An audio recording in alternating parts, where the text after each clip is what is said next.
better and better all the time. So let's wish him the best of luck for reforming the UN, because it's important to the success of our way of thinking in the world.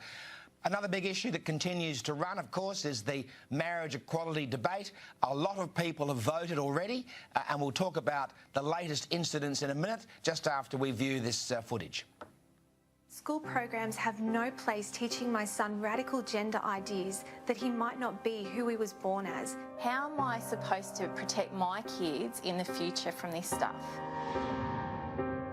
Sadly, some are trying to mislead us, like this ad does, by saying there'll be a negative impact, including on young people. The only young people affected by marriage equality are young gay people. Well, Richard, you know, what's really remarkable to me, and obviously all of us condemn the attack on Tony Abbott in Hobart. That was a bad thing, as was, of course, the bomb threats against the AFL this week when they changed their logo to the Yes logo for one day. They're both bad things. But people really need to focus on the issue. And the ad we just saw from the No campaign, look, it's quite dishonest. This is not a vote about gender fluidity or the curriculum in schools. It's actually a vote about whether two people who want to get married, who love each other, should be able to choose to do so if they wish. And you voted. I haven't had the chance to vote yet, but you know, we have to get the debate back to what it's about, which is not these distractions. Oh, look, I completely agree with that, and I also agree in condemning the incident and the violence directed towards Tony Abbott. And, you know, he is right to say that we ought to be able to conduct these votes, these discussions in a civil way.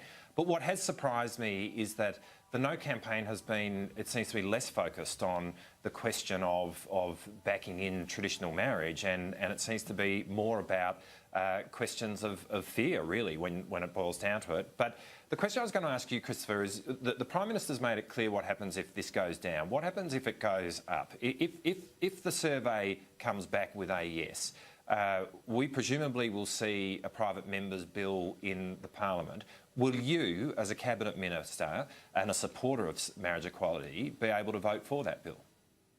Definitely. So if there's a yes vote in the plebiscite, and I'll be voting yes, I haven't got my papers yet, but I'm sure they're on the way, we will see a private member's bill introduced. The government will sponsor that, probably based around the Dean Smith, but I don't think that's been finalised. And every member of the House of Representatives, from cabinet ministers through to backbenchers, will be entitled to exercise their conscience about voting for it or voting for or against amendments to it.